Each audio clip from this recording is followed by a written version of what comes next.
Hello guys, तो कैसे हो आप लोग। आज हम बात करने वाले हैं डीमन स्लेयर के सीज़न 3 के बारे में।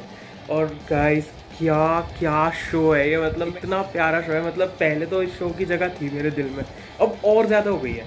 मतलब इतना बढ़िया शो है ये। पहली बात तो गाइस, मैं मांगा रीडर नहीं हूँ, तो मेरे को ज़ीरो आइडिया है मांगा में क्या हो रहा है, क्या चल रहा है। इधर उधर से पता चल जाए तो पता चल जाए, वरना वैसे मेरे को आइडिया नहीं है। और देखा जाए तो जो सीज़न 3 की शुरुआत थी ना, वो कंपैरेटिवली बहुत मतलब स्लो पेस्ड हुई थी। कंपैरेटिवली काफ़ी स्लो पेस स्टार्ट था इसका। लेकिन उसके बाद जैसे जैसे आगे जाते गए तो स्पेशली लास्ट एपिसोड में ऐसा बॉम्बशेल उन्होंने ड्रॉप किया है, मतलब अमेजिंग है। तो अगर अभी तक नहीं देखा है या तुमको देखना है तो तुम जाके प्लीज़ पहले देख लो, फिर ये वीडियो वॉच करना, बिकॉज आगे स्पॉयलर्स होंगे, तो इसलिए मैं तुम्हारे लिए स्पॉइल नहीं करना चाहता। So let's get straight into it. अब देखा जाए तो जो जो शुरुआत हुई थी उसकी इस सीज़न की, वो ऐसे हुई थी कि ये स्वॉर्ड्स में थार्क में गए हैं और तांजीरो को अपनी स्वॉर्ड करानी है दोबारा से बिल्ड, क्योंकि वो टूट गई थी और ये सब। फिर उसके बाद वहाँ पे डीमंस का अटैक हो जाता है और उसके बाद ये दोनों अपर रैंक्स आ जाते हैं। अब अपर rank, I think upper rank 5 और अपर रैंक 4 था, if I am not wrong. मैं कुछ गलत बोल रहा हूँ तो मेरे को करेक्ट कर देना, बट आई थिंक यही थे। जैसे जैसे आगे बढ़ती है स्टोरी तो हमको म्यूचिरो की वो देखने को मिलती है बैक स्टोरी। तो वो काफ़ी मतलब जल्दी जल्दी दिखाते हैं और उसके बाद बता देते हैं फिर कि उसकी मेमोरीज़ वापस नहीं आ रही होती, और उसके बाद वो डीमन से लड़ रहा होता तो मेमोरीज़ वापस आ जाती हैं। तो वो फाइट आई थिंक उन्होंने बहुत जल्दी दिखा दी। जैसे अगर तुमको सीज़न 2 की फ़ाइट याद हो तो टेंगेन और ग्यूतारो की फ़ाइट, मतलब वो बहुत स्ट्रेच भी हुई थी और मतलब बहुत डिफ़िकल्ट भी था उनको मारना, क्योंकि वो एक लोअर रैंक पे थे, अपर रैंक्स के उसमें वो कम रैंक पे थे। लेकिन इस वाले में म्यूचिरो ने मतलब पहले पहले तो वो पॉइजन हो गया और ऐसा लगा वो मर जाएगा, लेकिन उसके बाद नहीं हुआ। उसने उसको मार दिया और फेयरली मतलब जल्दी मार दिया कंपैरेटिवली, अगर तुम ग्यूतारो और टेंगेन की फ़ाइट को थोड़ा कंपेयर करके देखो तो उसके बाद हमको हांगतारू के पावर्स का भी ऐसे पता चलता है कि वो अपने आप को ऐसे डिवाइड कर लेता है और अलग अलग कावर्ड, एंगर, अपने इमोशंस के बेसिस पे। तो उसके बाद पहले पहले तो लगता है कि गेन्या और इसने तांजीरो नेजुको वगैरह ने मिलके मार दिया, लेकिन उसके बाद उसका नया फॉर्म आता है। लेकिन जो गेन्या है उसकी आई थिंक हमको बैक स्टोरी देखने को मिलनी चाहिए, बिकॉज हमको इतना पता है कि उसका भाई ऐसे है और जो जो हमको इस शो में दिखाया गया।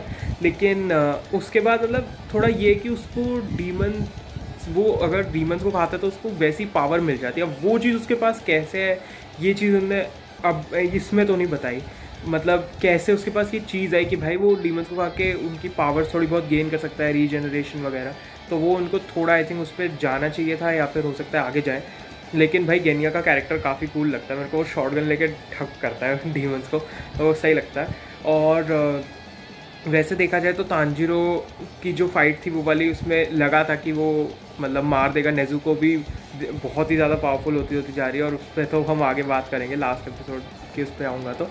लेकिन उसके बाद उनकी फ़ाइट चल रही होती है और उसका जब वो तीनों को मारता है तो एक और फॉर्म उसका आ जाता है, जो बेसिकली भाई, एक तो वो जो फॉर्म बनाया है उन्होंने, वो वाला फॉर्म मैं एक पिक्चर डाल दूंगा और तुमको जामासू से कंपेयर करके दिखाऊंगा। भाई ऐसा लग रहा है जामासू से इंस्पिरेशन उठा के डीमन स्लेयर के फॉर्म में कर दिया है। तो वो बहुत ज़्यादा पावरफुल होता है। फिर उनको पता चलता है कि एक्चुअल में वो उसके एक बहुत मिनिएचर साइज़ का वही कहीं आसपास घूम रहा है, तो उसको मारना पड़ता है। तो वो पूरा मतलब स्ट्रेच करते हैं। लेकिन अगर मैं इसको फाइट से कंपेयर करूँ ना, एक्शन इसमें कम था। मतलब सीज़न 2 का जो एक्शन था वो मेरे को पर्सनली बेस्ट लगा अभी तक सीजन्स में, बिकॉज भाई ग्यूतारो, टेंगेन, तांजीरो वाली fight was absolutely amazing, absolutely bonkers थी वो फाइट। लेकिन इस वाले में ऐसी इतनी कोई ज़्यादा फाइट नहीं थी, उतनी उस लेवल की फ़ाइट नहीं थी, लेकिन उतनी नहीं थी। इसमें ज़्यादा कॉन्टेक्स्ट देने की बात करी है मेरे हिसाब से, क्योंकि जैसे हमने सीन्स में भी देखा और हमने उसमें भी देखा कि लास्ट एपिसोड में क्या कॉन्टेक्स्ट हमको दिया स्टोरी से रिलेटेड। तो वो काफ़ी स्टोरी हैवी बॉम्ब्स इन्होंने ड्रॉप करे हैं लास्ट एपिसोड में तो स्पेशली। तो अब ऐसे ऐसे होता है, तो उसके बाद जो फाइट होती है उसमें लव हाशिरा आ जाती है। फिर हमें लव हाशिरा का पास देखने को मिलता है। उसमें भी आई थिंक मतलब उन्होंने थोड़ा काफ़ी जल्दी जल्दी उसका पास दिखाने की कोशिश करी है, बट हाँ उसके पास में ऐसा कुछ ट्रैजिक नहीं भी था भी नहीं इतना जो वो दिखाते। बट हाँ उस पर थोड़ा कॉन्टेक्स्ट दे दिया कि उसको अपनी पावर्स थी और बट शुरू से छोटी सी थी इतनी पावर्स उसके पास। तो उसका एक दिखाते हैं कि वो उससे फाइट करती है। उसके बाद तांजिरो, गेन्या और नेजुको उसको मारने जाते हैं, जो हांगतारू का एक्चुअल रियल फॉर्म होता है। और फिर हम आ जाते हैं अपने लास्ट एपिसोड में। अब लास्ट एपिसोड में जैसे शुरुआत होती है तो मेरे को तो लगा था कि वो उसी टाइम मार देगा, और क्योंकि वो जैसे ही उसको कट करता है लेकिन वो एकदम से बड़ा हो जाता है और उसके बाद ऑलमोस्ट उनको मारने वाला होता है तांजिरो को, लेकिन उस टाइम वो उसका गला तब भी नहीं काट पाता।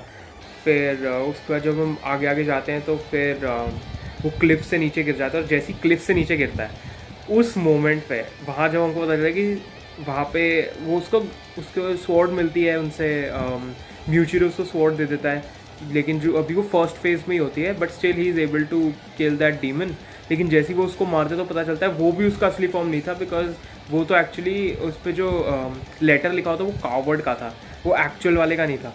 वो उसको भी मार देता है, तो उनको पता चलता है कि असली वाला तो अभी भी है, और वो कुछ लोगों के पीछे पड़ा होता है। उसके बाद एकदम से सनराइज़ हो जाता है और वहाँ पे एकदम स्विच हो जाता है सब कुछ, क्योंकि मैंने मांगा नहीं पड़ा तो मेरे को कोई भी आइडिया नहीं था। फिर लेकिन एकदम से ऐसा स्विच होता है कि वहाँ पे नेजुको, उसके तांजिरो के पास इतना ज़्यादा बड़ा हेडेक होता है डिसीजन मेक करने का, कि एक तरफ जो नेजुको है वो सन से बर्न हो रही है, और एक तरफ डीमन जो है वो ऑल्दो सन आ चुका है लेकिन तब भी वो मरा नहीं है, बिकॉज एक्चुअल डीमन उस बॉडी के अंदर होता है, क्योंकि वो छोटे फॉर्म में होता है और वो ह्यूमंस के पीछे भाग रहा होता है अभी भी। तो वो इतना कंफ्यूज हो जाता है। और उसके बाद जैसे उन्होंने वो सीन बनाया है, मतलब डीमन स्लेयर की जो एनिमेशन, डायरेक्शन 10/10 है, 10/10 है। मतलब इस साल तो नो शो कम्स क्लोज, बाकी ब्लीच वगैरह बाद में आएंगे तो उनका पता नहीं, लेकिन अभी तक no show comes close really, मतलब इतना अमेजिंग। और उसके बाद वहाँ पे वो नेजुको उसको धक्का मार के साइड कर देती कि नहीं तो ह्यूमंस को बचा जाके।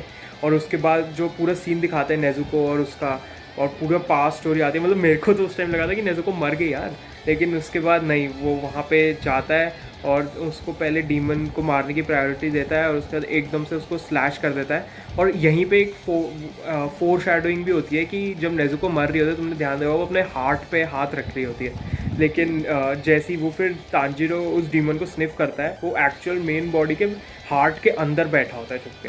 तो वो एक उन्होंने फोर शैडो अच्छा किया। और उसके बाद वो उसको काट देता है तांजिरो, और थोड़ा सा हांगतारू का पास्ट आता है कि वो मतलब थोड़ा पागल सा था और कैसे उसके भी हाथ काट दिया था। मतलब वो बहुत छोटा सा क्लिप आता है उसका, लेकिन उसके बाद वो उसको मार देता है।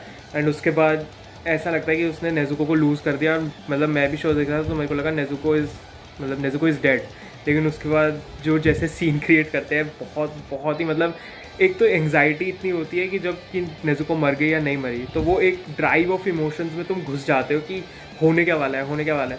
तो उसके बाद उसी टाइम पे जो नेजुको होती है वो उठ के आ जाती है, सन को बीट कर देती है। मतलब तो सन को कॉन्कर कर देती है नेजुको, और सन को बीट कर देती है।